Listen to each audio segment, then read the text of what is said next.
কোরআনের বিভিন্ন স্থানে আল্লাহ আমাদের প্রতি তার অনুগ্রহের কথা জানিয়েছেন। তিনি আমাদের চারপাশে যে সুন্দর সুন্দর জিনিসগুলো সৃষ্টি করেছেন, যা আমাদের সেবা দিয়ে যাচ্ছে বা কল্যাণে আসছে, আর আমাদের উচিত এগুলো নিয়ে ভাবা এবং এগুলোর জন্য আল্লাহর নিকট কৃতজ্ঞ হওয়া। স্পষ্টত এই আয়াতের মূল কথাও আল্লাহর প্রতি কৃতজ্ঞ হওয়া, কারণ আয়াতটি শেষ হয়েছে একথা বলে, অবিনিয়ামাতিল্লাহি হুম ইয়াকফুরুন, যে তারা আল্লাহর অনুগ্রহের প্রতি কৃতজ্ঞ। যদি এখান থেকে একটু পেছনে এসে লক্ষ্য করেন তাহলে বুঝতে পারবেন এই আয়াতে যা কিছু বর্ণিত হয়েছে সব কিছুর জন্য আমার আল্লাহর প্রতি কৃতজ্ঞ হওয়া উচিত। তাহলে স্পাউস, স্বামী এবং স্ত্রী, সন্তান, নাতি নাতনি ছাড়িয়ে আরও যারা আছে, একটু পরে এ নিয়ে কথা বলছি, আমার জীবনের সকল মানুষের জন্যই আমার কৃতজ্ঞ হওয়া উচিত। এটা তো দেখা যাচ্ছে বিশাল একটা চ্যালেঞ্জ, কারণ একটা আপেলের জন্য কৃতজ্ঞ হওয়া খুব সহজ, একটা গাড়ির জন্য কৃতজ্ঞ হওয়া খুব সহজ, কারণ গাড়িটা আপনি যা চান তাই করে।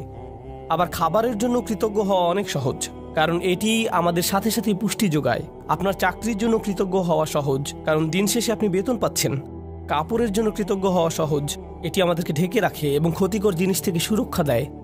তো এমন সব জিনিসের জন্য কৃতজ্ঞ হওয়া খুবই সহজ, যেসব জিনিসের সুবিধা আমি তাৎক্ষণিকভাবে প্রত্যক্ষ করি, কিন্তু আমি বুঝতে পারছি না স্বামী, স্ত্রী, সন্তান এদের জন্য কিভাবে কৃতজ্ঞ হব। মানে বিষয়টা বেশ জটিল আকার ধারণ করতে পারে। সিরিয়াসলি, আপনি তাদেরকে দেখেছেন?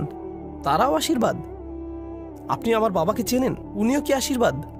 আমার বাচ্চাদের কখনো দেখেছেন তারা কিভাবে আমার সাথে কথা বলে জানেন? তারা আমার জন্য অনুগ্রহ।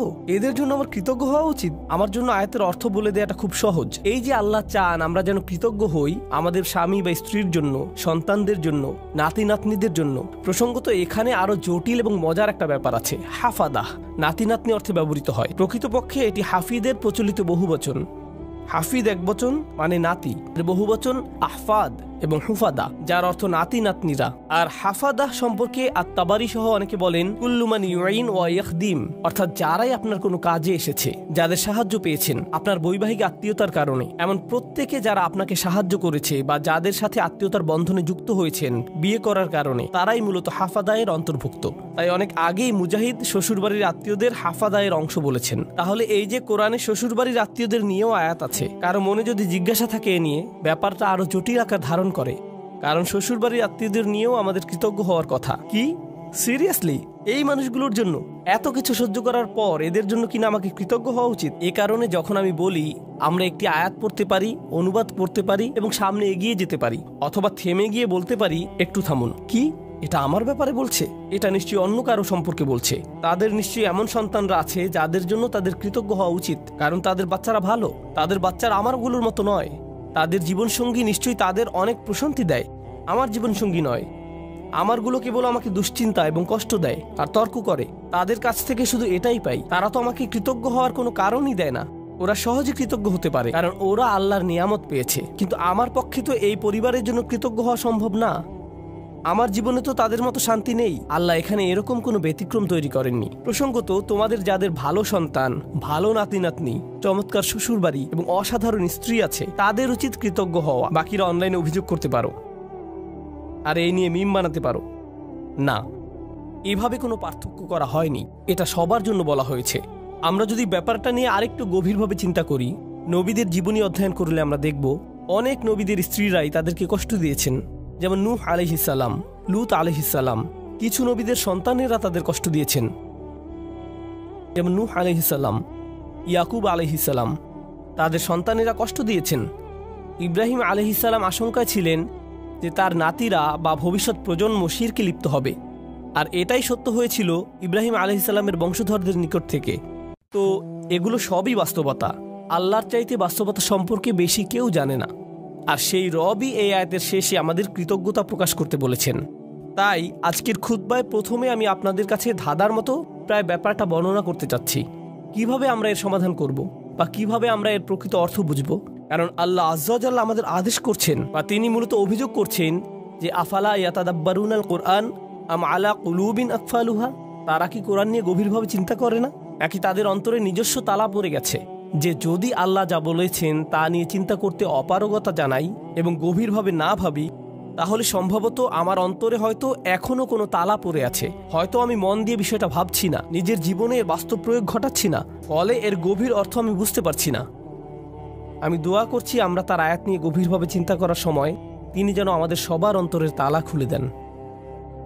এখন আসুন আমরা আবার আয়াতে ফিরে যাই, এর শেষাংশে একটু মনোযোগ দেই।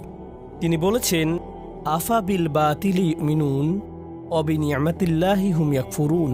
তারা কি মিথ্যাই বিশ্বাস করবে? আশ্চর্যজনক একটা বাক্য। তারা কি মিথ্যাই বিশ্বাস করবে?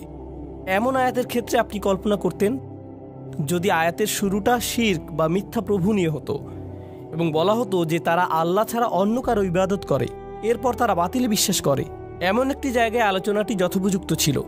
কিন্তু আলোচনাটি এরকম নয়।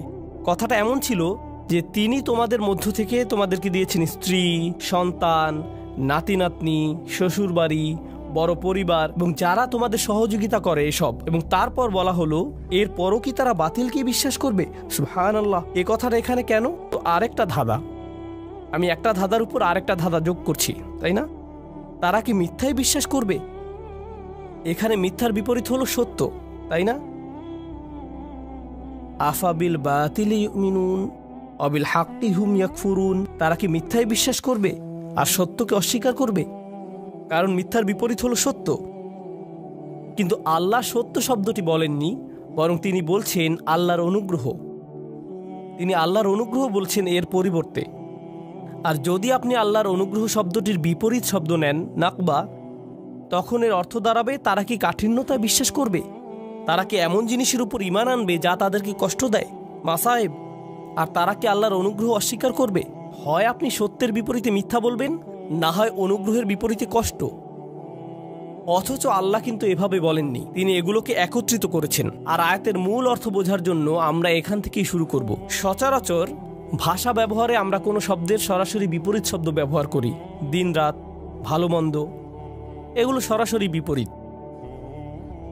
কিন্তু কোরআনে আল্লাহ মাঝে মাঝে একটু জটিল বিপরীত ব্যবহার করেন। তিনি এভাবে বলেন না যে এর বিপরীত বি। তিনি বিপরীত বোঝাতে এমন ভিন্ন আঙ্গিকে আমাদের চিন্তা করান যা একমাত্র তিনিই পারেন। এখানে আল্লাহ আপনাকে আমাকে শেখাচ্ছেন যে এ আয়াতে মিথ্যার বিপরীত হলো আল্লাহর অনুগ্রহ, সত্য নয়। আর আল্লাহর অনুগ্রহ মূলত সত্যের বিকল্প হিসাবে ব্যবহৃত হয়। এই ধারণাটি খুবই শক্তিশালী। সত্যের আরবি হলো হক, আবার হক এর অর্থ উদ্দেশ্যপূর্ণ। তাই হক অর্থ কেবল সত্য নয়, উদ্দেশ্যপূর্ণও হয়। যেমন আল্লাহ বলেন, খালাকাস সামাওয়াতি ওয়াল আরদা বিল হক। তিনি বিশেষ উদ্দেশ্যে আকাশসমূহ এবং পৃথিবী সৃষ্টি করেছেন। এখানে উদ্দেশ্য বোঝাতে কোন শব্দটি এসেছে? সত্য, হক। সুতরাং হক শব্দের দুইটি দিক আছে। তো আসুন এই আয়াতটি এই দৃষ্টিকোণ থেকে চিন্তা করি।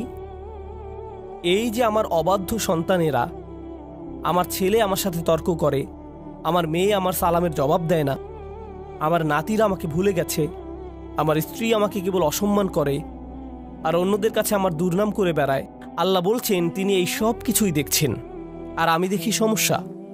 কিন্তু আসলে এরকম জটিল সম্পর্কের মধ্যেও একটা নিয়ামত আছে, আর সেই নিয়ামত বা কল্যাণ তাদের কাছ থেকে আসছে না।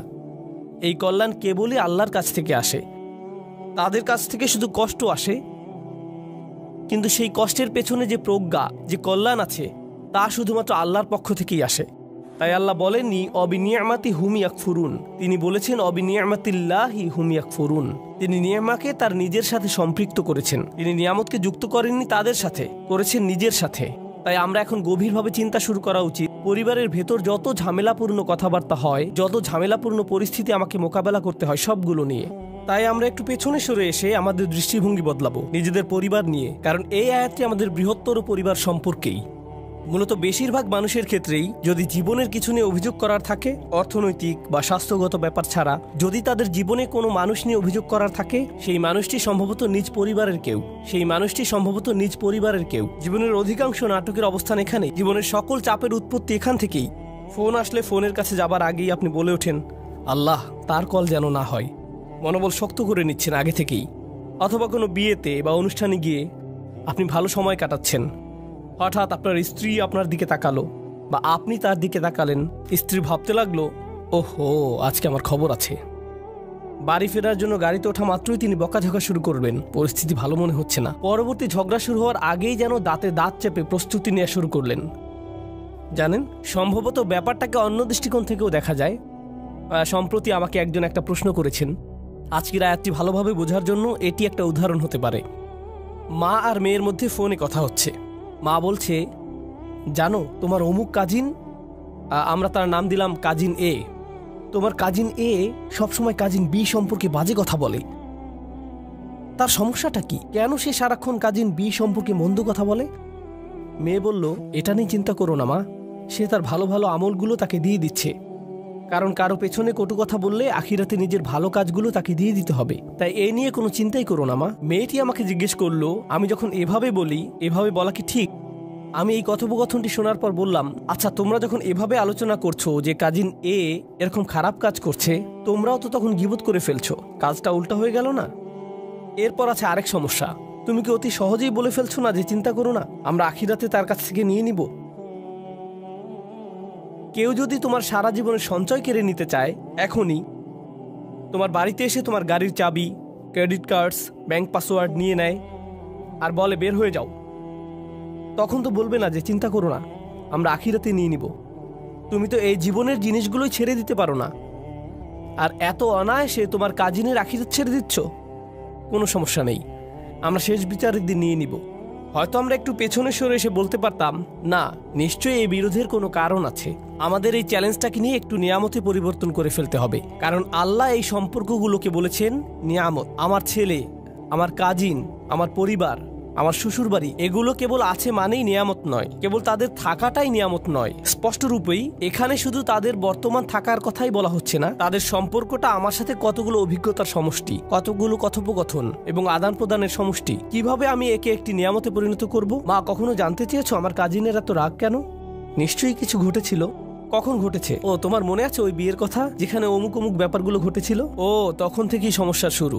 আমরা হয়তো তাদের দুজনকে নিয়ে একসাথে বসতে পারি এবং সমস্যাটার একটা সমাধান করতে পারি। আমরা হয়তো সমস্যাটার সমাপ্তিতে সাহায্য করতে পারি, এটাকে আরো বড় করার পরিবর্তে। এই নিয়ে পেছনে কথা না বলে, অভিযোগ না করে আমরা হয়তো সমাধানের একটা অংশ হতে পারি, যেন পরিবারটি আত্মীয়তার সম্পর্কের মাঝে যে নেয়ামত লুকিয়ে আছে তার অভিজ্ঞতা লাভ করতে পারে। আপনার পরিবারে যে মানুষগুলোর আগমন ঘটে, আমার পরিবারে যে মানুষগুলোর আগমন ঘটে, ভালো হোক বা মন্দ, আল্লাহ একটা উদ্দেশ্যকে সামনে রেখেই তাদেরকে আমাদের জীবনে পাঠিয়েছেন। তার সব কাজেই উদ্দেশ্য থাকে। মাঝে মাঝে আপনি আপনার ভাইকে দেখে ভাবেন, তুমি কিভাবে আমার ভাই? কখনো কখনো কিছু মানুষ তাদের বাবা মাকে দেখে ভাবে, সিরিয়াসলি তোমরা আমার বাবা মা? তোমাদের সাথে আমার তো কোনো মিলই নেই, কিভাবে তোমরা আমার মা বাবা? আপনি অবাক হয়ে ভাবেন, আমরা যদি একই পরিবারে না হতাম, আমার মনে হয় না তোমাদের সাথে আমি কিছু করতাম বা করার ইচ্ছা করতাম। কিন্তু আল্লাহ মানুষকে বিশেষ উদ্দেশ্যে একত্রিত করেন। তিনি ভালো করেই জানেন কাকে কার পরিবারে রাখতে হবে এবং কাকে কার সাথে জেনেটিক্যালি সংযুক্ত করতে হবে। এমনকি তিনি আপনার শ্বশুরবাড়ির ব্যাপারেও প্ল্যান করে রেখেছেন। ইন্না লিল্লাহি ওয়া ইন্না ইলাইহি রাজিউন। এর জন্যও তিনি পরিকল্পনা করে থাকেন। এখন সবকিছুকে একটা বড় পরীক্ষা মনে হতে পারে, কিন্তু আমি যদি নির্দিষ্ট একটি দৃষ্টিকোণ থেকে আয়াতটি নিয়ে চিন্তা করি, আমাকে এখানে আশীর্বাদ খুঁজে পেতে হবে। আমি এখানে আশীর্বাদ খুঁজে পাবো না যদি আমি সবকিছুকে উদ্দেশ্যপূর্ণ দৃষ্টিতে না দেখি। সম্ভবত এই ঝগড়ার পেছনের উদ্দেশ্য আমাকে খুঁজে বের করতে হবে এবং সঠিক কাজটি করতে হবে, সঠিক কথাগুলো বলতে হবে যেন এই বিরোধের নিষ্পত্তি হয়। আল্লাহ এমন মানুষদের নিয়ে কথা বলেছেন যারা সত্যিই তাকে বিশ্বাস করে। তিনি তাদের সম্পর্কেও বলেন যারা বিপরীতে ফাসাদ তৈরি করে। তিনি বলেন, ওয়ায়াকতাউনা মা আমারাল্লাহু বিহি আন ইউসাল ওয়া ইফসিদুনা ফিল আরদ। তারা ছিন্ন করে ফেলে আল্লাহ যা অবিচ্ছিন্ন রাখার নির্দেশ দিয়েছেন। পারিবারিক বন্ধনগুলো অটুট রাখা সত্যিই কঠিন। স্বামী স্ত্রীর সম্পর্ক মজবুত রাখা কঠিন। সন্তান সন্ততিদের মাঝে বন্ধন বজায় রাখা কঠিন। ভাই বোনদের মাঝে রাগারাগি তীব্র আকার ধারণ করতে পারে। পিতামাতা এবং সন্তানদের মাঝেও রাগারাগি তীব্র আকার ধারণ করতে পারে। আপনার নিজের পরিবার এবং শ্বশুরবাড়ির মাঝে মতবিরোধ প্রচন্ড খারাপ হয়ে পড়তে পারে। ওইগুলো ছোটখাটো মতবিরোধ নয়, কিন্তু এই সকল মতবিরোধের প্রতি আমি যদি উদ্দেশ্যপূর্ণ দৃষ্টিতে তাকাই, জানেন আমি কি করব? আমি কোনো না কোনো ভাবে এটাকে আশীর্বাদে পরিণত করব। আমি এই ঝগড়া সমাধানের একটা উপায় খুঁজে বের করব। আমি এই নিয়ে আলোচনা চালিয়ে যাওয়ার একটা উপায় খুঁজে বের করব। আল্লাহ আমাদের নবীদেরকে এমন সব কঠিন পরিস্থিতিতে ফেলেন, কিন্তু তবুও তারা এতে আল্লাহর নিয়ামত খুঁজে পান, কারণ তারা সব কিছুর দিকে উদ্দেশ্যপূর্ণ দৃষ্টিতে তাকান। তো এটাই আমাদের প্রথম শিক্ষা, আফাবি নিয়ামাতিল্লাহি হুম ইয়াকফুরুন থেকে। এই আয়াতের আরেকটা দিক আমি নিজেকে এবং আপনাদেরকে স্মরণ করে দিতে চাই। সেটা হচ্ছে আল্লাহ বলছেন, আল্লাহু জাআলা লাকুম মিন আনফুসিকুম আজওয়াজা। খুবই ভারী কিছু কথা। আল্লাহ কেবল বলেননি যে তিনি তোমাদের জন্য স্ত্রী দিয়েছেন, এটা অনেক সহজ হতো। আল্লাহু জাআলা লাকুম আজওয়াজা, আল্লাহ তোমাদের স্ত্রী দিয়েছেন, যথেষ্ট ছিল। কিন্তু না, আল্লাহু জাআলা লাকুম মিন আনফুসিকুম আজওয়াজান, আল্লাহ তোমাদের মধ্য থেকেই তোমাদের জন্য দিয়েছেন স্ত্রী তোমাদের মধ্য থেকেই। এটা নিয়ে গভীরভাবে ভাবতে গিয়ে মুফাসসিরগণ চমৎকার কিছু কথা বলেছেন। এই আয়াতে তোমরা কারা? আপনি, আমি, আমরা মানুষ। আরবিতে মানুষকে ইনসান বলা হয়, যা উনস এবং ইস্তিনাসের সাথে সম্পর্কিত। মানে এটি মমতা, আন্তরিকতা, ভালোবাসা আর সৌজন্যতার সাথে সম্পৃক্ত। এই অনুভূতিগুলো একজন মানুষের অন্তরে প্রদান করা হয়েছে। অন্যের অনুভূতির প্রতি শ্রদ্ধাশীল হওয়া, যেমন আল্লাহ তাআলা বলছেন কারো অনুমতি ছাড়া তার ঘরে প্রবেশ না করতে। আপনার বন্ধুর বাসায় গিয়ে সোজাসুজি ভিতরে চলে যেতে পারবেন না, তাই না? হাত্তা তাস্তানিসু, যতক্ষণ না অনুভব করেন যে আপনাকে আশা করা হচ্ছে। তো রাত ৩টার সময় বন্ধুর বাসায় এটা ভেবে যাওয়া উচিত নয় যে আমি এখন গেলেও সে কিছু মনে করবে না, আমি জাস্ট হেঁটে ঢুকে যাব। না, এভাবে সোজা ঢুকে যেতে পারবেন না। আর অস্বস্তিকর সময় যাওয়া উচিত না। আপনার অন্তত এই বুঝটা থাকা দরকার যে কখন যাওয়াটা উত্তম হবে। ইনসান অর্থাৎ মানুষ শব্দটি সরাসরি যত্ন, সৌজন্যতা এগুলোর সাথে সম্পৃক্ত। উনস এবং ইস্তিনাস, আল্লাহ বলেছেন তিনি আমাকে যে উপাদান থেকে সৃষ্টি করেছেন সেই একই উপাদান থেকে আমার স্ত্রীকেও সৃষ্টি করেছেন। তাই আমার যদি আবেগ অনুভূতি থেকে থাকে, ভাবনা থেকে থাকে, মতামত থেকে থাকে, তারও সেগুলো আছে। একজন স্ত্রীরও এভাবে ভাবা উচিত যে আমার যেমন আবেগ আছে, কিছু একটা যদি আমাকে বিরক্ত করে, কিছু জিনিস আমি ভালোবাসি, কিছু একটার প্রতি আমি আগ্রহী, তারও কিছু ব্যাপারে আগ্রহ আছে। আর এগুলো একই রকম হতে পারে না, কারণ আমরা একই রকম নই। ওমা খালাকাজ যাকারা ওয়াল উনসা ইন্না সা'য়াকুম লাশাত্তা, তিনি নারী পুরুষের মাঝে পার্থক্য সৃষ্টি করেছেন। একই সময়ে আমরা একে অপর থেকে ভিন্ন। আল্লাহ বলছেন যখন মিন আনফুসিকুম আজওয়াজান, এই শব্দগুলোর মাঝে সত্যিই খুব সুন্দর একটা ইশারা রয়েছে, চমৎকার একটা ইঙ্গিত রয়েছে এই শব্দগুলোর মাঝে। যেহেতু সে আমার থেকে এসেছে, আমাকে সেই অনুভূতিটি বোঝার চেষ্টা করতে হবে। যদি সে কষ্টদায়ক কিছু বলে, কোথা থেকে এর উৎপত্তি হলো, কোন অনুভূতি থেকে এই আচরণের উৎপত্তি হলো, কোন কারণে সে এটা বলল, সে খারাপ এজন্য এটা বলেনি, সে রকচটা এজন্য এটা বলেনি, এগুলো সহজ উত্তর, তাই না? সে অহংকারী তাই সে সব বলছে। সম্ভবত এর পেছনে যাকে আপনি অহংকারী বলছেন হয়তো তীব্র মনোবেদনা রয়েছে। আপনি আপনার মতো করে মনোকষ্টের সাথে ডিল করেন, আর সে তার মতো করে ভিন্ন একটি উপায়ে মনোকষ্টের মোকাবেলা করে। তার মনোবেদনাটা হয়তো কষ্টদায়ক শব্দের মাধ্যমে প্রকাশিত হয়, বা শব্দগুলো আপনার কাছে বেদনাদায়ক মনে হয়। যদি আমরা এই ইস্তিনাসের চর্চা করি, তাহলে আমাদের পারিবারিক সম্পর্কগুলোতে আপনি আপনার ছেলের আচরণকে অসম্মানজনক আচরণ হিসেবে দেখবেন না। আপনি দেখবেন এই অসম্মানজনক আচরণের পেছনে নিশ্চয়ই কোনো কারণ আছে যার সমাধান হওয়া জরুরি। একটা দেয়াল তৈরি হয়েছে যা আপনাকে ভাঙতে হবে আপনার ভালোবাসা এবং সহানুভূতির মাধ্যমে, আর আপনাকে এটা করতে হবে উদ্দেশ্যপূর্ণ উপায়ে। বৃহৎ উদ্দেশ্যটা মাথায় রাখতে হবে। আল্লাহ এই মানুষগুলোকে, যাদের তিনি একটি পারিবারিক সম্পর্কে একত্রিত করেছেন, তিনি চান তারা যেন সংঘবদ্ধ থাকে। আল্লাহ চান তারা যেন তাদের প্রতিবন্ধকতাগুলোকে অতিক্রম করে। আল্লাহু জাআলা লাকুম মিন আনফুসিকুম আজওয়াজান ওয়া জাআলা লাকুম মিন আজওয়াজিকুম বানিনা ওয়া হাফাদা। এই আয়াতগুলোর আরো চমৎকার একটা দিক হলো, আল্লাহ তোমাদের দিয়েছেন সন্তান সন্ততি, আল্লাহ তোমাদের দিয়েছেন শ্বশুরবাড়ির আত্মীয় স্বজন, নাতি নাতনি, অন্য মানুষেরা যারা তোমাকে সাহায্য করবে, তোমার উপকারে আসবে। আল্লাহ আযজা ওয়া জাল্লা বলছেন সব শুরু হয়েছে আজওয়াজ থেকে, অর্থাৎ আপনি বিয়ে করেন, আর যখন বিয়ে করেন তখন অন্য একটি পরিবারের সাথে সম্বন্ধ যুক্ত হন। যেহেতু আরেকটি পরিবারের সাথে আপনি এখন সম্পর্কের বন্ধনে আবদ্ধ, একদিন হয়তো চাকরি হারিয়ে ফেললেন বা অন্য কোনো বিপদে পড়লেন, সে সময় হয়তো আপনার স্ত্রীর খালাতো ভাইয়ের এক বন্ধু আপনার বিশাল এক উপকার করলো। জানেন, এই যে সম্পর্কগুলো তৈরি হয়েছে, যেগুলোর মাধ্যমে আল্লাহ আপনাকে সাহায্য করেন, রিজিক প্রদান করেন, এমন সব উপায়ে যা ছিল অকল্পনীয় শুধু ওই আত্মীয়তার কারণে, কারণ ওই আত্মীয়তার মাধ্যমে কানেকশন তৈরি হয়েছিল। তো আল্লাহ আমাদের বলছেন এই সম্পর্কগুলোর দিকেও তাকাও। মানুষের সাথে যে সম্পর্কগুলো তোমাদের আছে আর তোমাদের জীবনে ওই সম্পর্কগুলোর প্রভাব, এগুলো সবই আল্লাহর প্ল্যান। তিনি এগুলো প্রদান করেছেন। যে মানুষগুলো আমার জীবনে এসেছে তিনি সেগুলো প্রদান করেছেন।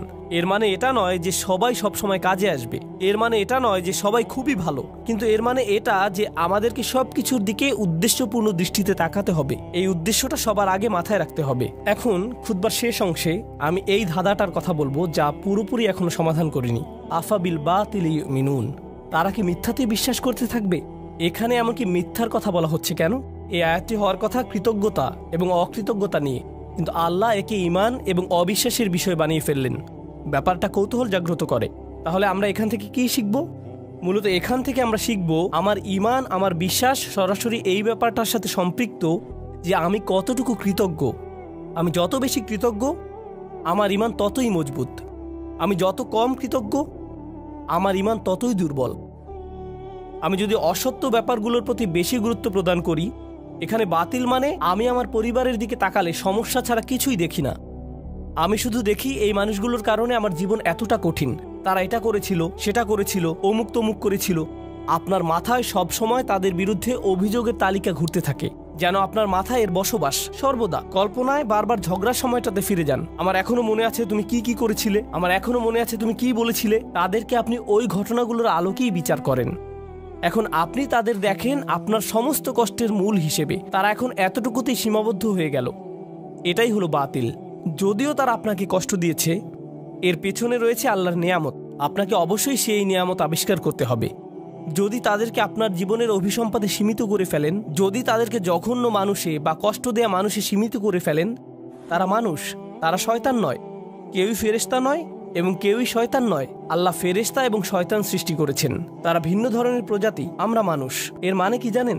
আমরা কখনো ফেরেশতার মতো ভালো কাজ করি, আবার আমরা কখনো শয়তানের মতো মন্দ কাজ করি। আমরা মানুষ, তাই কারো ভালো কিছু দেখে আপনি কখনো বলতে পারেন না এই মানুষটা শুধু ভালো কাজ করে। একইভাবে কারো মন্দ কিছু দেখে আপনি বলতে পারেন না এই মানুষটা শুধু মন্দ কাজ করে। এখন আমরা মানুষকে সীমিত করে ফেলি, বিশেষ করে আমাদের পরিবারে শুধু তাদের ভুল ত্রুটিতে সংকুচিত করে ফেলি, আর শুধু ওই ভুলগুলো দিয়ে তাদের বিচার করি। তখন আমরা একটি মিথ্যা বাতিল ভাবমূর্তি তৈরি করি তাদের সম্পর্কে। এর মাধ্যমে আমরা আসলে আল্লাহর একটা নিয়ামতকে অস্বীকার করছি। আপনি তাদের মাঝে ভালোটা লক্ষ্য করছেন না। কৃত ভুলগুলো কাটিয়ে উঠে ভালো হওয়ার সম্ভাবনাটা আপনি লক্ষ্য করছেন না। মানুষের পরিবর্তন সম্ভব, মানুষের উন্নতি সম্ভব, তাদের বিকাশ সম্ভব, কিন্তু আপনি বাতিলে বিশ্বাস করা শুরু করলেন। আর আল্লাহ এই ধরনের বাতিলের বিশ্বাসটাকে এই আয়াতে তুলে ধরেছেন। সুবহানাল্লাহ, কি অবিশ্বাস্য ছোট্ট একটি আয়াত, কিন্তু এটি পাল্টে দিয়েছে যেভাবে আমি নিজেকে দেখি, এবং এটি পাল্টে দিয়েছে যেভাবে আমি অন্যদেরকে দেখি। আমি এখন আর এই ধরনের কথাবার্তা সহ্য করতে পারি না। ও তোমার অমুক আঙ্কেল, ওনার কখনো পরিবর্তন হবে না। তোমার চাচাতো বোন, সে সব সময় এমনই থাকবে। এই মানুষগুলো আমি জানি, তুমি জানো না। আমার বাবা, ওনার ব্যাপারে আশা করে কোনো লাভ নেই, একেবারেই আশাহীন। কাউকে এভাবে আশাহীন বলার আমরা কে? কারো ভবিষ্যৎ নির্ধারণ করার আমরা কে? আফাবিল বাতিলি মিনুন অবিনিয়ামাতিল্লাহি হুম ইয়াকফুরুন। আল্লাহ আজ্জা জাল্লা আমাদেরকে সত্যিকারের মমতা দান করুন এবং কৃতজ্ঞতা দান করুন যে পরিবার তিনি আমাদের দান করেছেন তার জন্য। আল্লাহ আজ্জা জাল্লা আপনাকে দান করুন প্রজ্ঞা, শক্তিমত্তা এবং হেদায়েত, যেন পরিবারের ভেতরের চ্যালেঞ্জগুলো কাটিয়ে উঠতে পারেন, যেন ব্যাপারগুলো নিয়ে অর্থপূর্ণ গভীর আলোচনা করতে পারেন উদ্দেশ্যপূর্ণ উপায়ে আপনার পরিবারের সাথে। সবসময় যেন মনে রাখতে পারেন এই সকল চ্যালেঞ্জের পেছনে উদ্দেশ্য আছে। হয়তো বাহ্যিক দৃষ্টিতে কঠিন মনে হতে পারে, কিন্তু এর পিছনে আছে আল্লাহর নিয়ামত। আল্লাহ আজ্জা জাল্লা আমাদেরকে ওই নিয়ামতটা দেখার সুযোগ দান করুন এবং যেন কখনো এটা অস্বীকার না করি। আল্লাহ আমাদেরকে তাদের অন্তর্ভুক্ত না করুন যারা মিথ্যা দোষারোপ করে তাদের প্রিয়জনদের যে ভুলগুলো তারা করেছিল তার জন্য, আর আমরা তাদের উপর তা আরোপ করি, আর তাদেরকে সেটা নিয়ে চিরকাল বেঁচে থাকতে হয় আমাদের ভুল অভিযোগ আরোপ নিয়ে।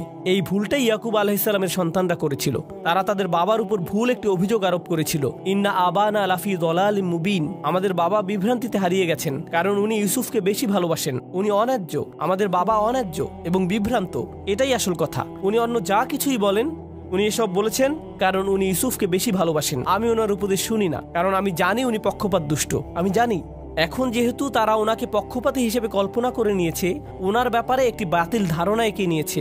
একই কাজ আমরাও আমাদের পরিবারের সদস্যদের সাথে করতে পারি। আমরা তাদের শরীরে একটি বাতিল স্টিকার লাগিয়ে দিতে পারি। এখন তারা যাই বলুক এগুলোর কোনো অর্থ নেই, কারণ আমরা ইতিমধ্যে মেনে নিয়েছি তাদের সব কথা সেই একই ভুল জায়গা থেকে এসেছে। তাই আমি দোয়া করি পরস্পরের প্রতি এমন করা থেকে আল্লাহ আমাদের রক্ষা করুন এবং আমাদের পরিবারগুলোকে একত্রিত করে তুলুন। আল্লাহ আমাদেরকে সাহায্য করুন যেন কাটিয়ে উঠতে পারি এবং সুস্থ হতে পারি ওই ব্যথাগুলো থেকে যা আমরা তাদের কাছ থেকে পেয়েছি, এবং তিনি আমাদেরকে যে নিয়ামত দান করেছেন তার জন্য যেন সত্যিকার অর্থে কৃতজ্ঞ হতে পারি। বারাকাল্লাহু লি ওয়া লাকুম ফিল কুরআনিল হাকিম ওয়া নাফা'নি ওয়া ইয়্যাকুম বিল আয়াতি ওয়া যিকরিল হাকিম।